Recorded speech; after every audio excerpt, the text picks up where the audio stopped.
You're sitting in your living room, completely quiet, finally unwinding, and then, without warning, a sudden, aggressive vibration rattles across the coffee table. Your stomach instantly drops. You stare at the glowing screen in total silence, waiting for the ringing to stop, and the second it finally does, you reflexively shoot back a text. "Hey, what's up?" Society is quick to label this exact habit.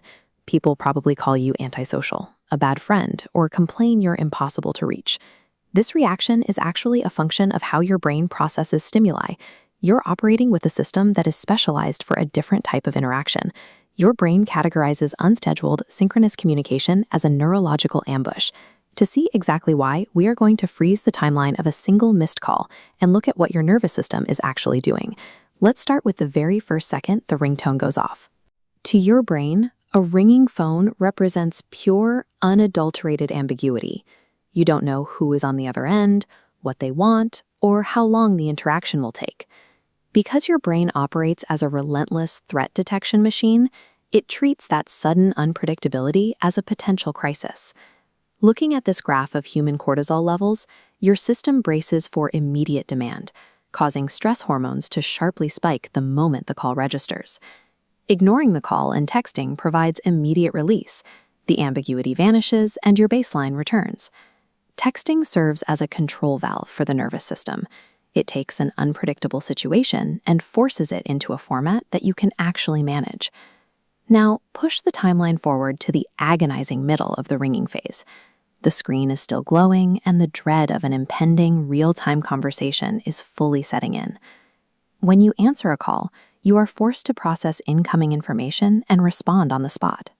This places a massive burden on your working memory, the short-term holding space located in your prefrontal cortex. For overthinkers, this working memory gets rapidly overloaded because you aren't just listening to words. You are running intensive, simultaneous simulations of the caller's intent, their current mood, and how your own tone of voice is being perceived. Texting offers the luxury of time to finish those simulations. It allows you to draft, read it back, and edit the wording until the response matches your internal standard of accuracy. A phone call removes that buffer. It demands a high-wire social performance without any of the time your brain needs to process the nuance of the interaction. Finally, the timeline reaches the exact moment the ringing stops. The screen fades to black, the room returns to quiet, and your baseline settles. This intense cycle is often amplified by an underlying biological trait, sensory processing sensitivity. Most brains naturally filter out roughly 90% of daily input, like mental spam. But if you have a highly sensitive nervous system, you perceive almost all incoming stimuli, meaning every social interaction requires a massive amount of cognitive bandwidth. Your personal quiet time acts as an emotional reset button. It is the one protected space where the exhausting social mask comes off and you can stop the constant work of processing external signals. An unexpected call drops a pebble right into that calm pond. It is a sudden boundary violation, and ignoring the ring is how you protect the energy you need to remain functional. Viewing this through the lens of biology changes the narrative. Avoiding the phone is a way of prioritizing high-fidelity communication over high-speed performance. Because your brain is already working so hard to simulate the caller's feelings and tone, you naturally gravitate towards texting to ensure those responses stay thoughtful and intentional. This is an intelligent boundary-setting mechanism. It's the strategy of a deep processing mind trying to maintain its integrity in a world that demands immediate, noisy access to your time.